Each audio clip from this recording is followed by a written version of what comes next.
Scorpios, 2025 could bring you a variety of outcomes, says Horoscope 2025. It appears that Saturn's transit from the fourth house after March is controlling its negative aspects. However, in May, Rahu's transit from the same house will occur. As a result, while some significant issues may go, others may resurface. On the other hand, you may find relief from stomach or brain issues if you've been experiencing them for a few days.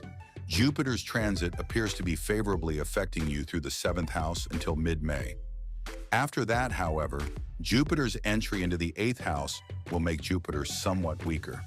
The impact on the second house won't cause any significant financial issues, but the sources of revenue can stay rather slow. It might also be argued that the period leading up to May is comparatively more advantageous in terms of educational considerations. For matters pertaining to marriage, engagement, love affairs, having children, etc., the time before mid-May will also be advantageous.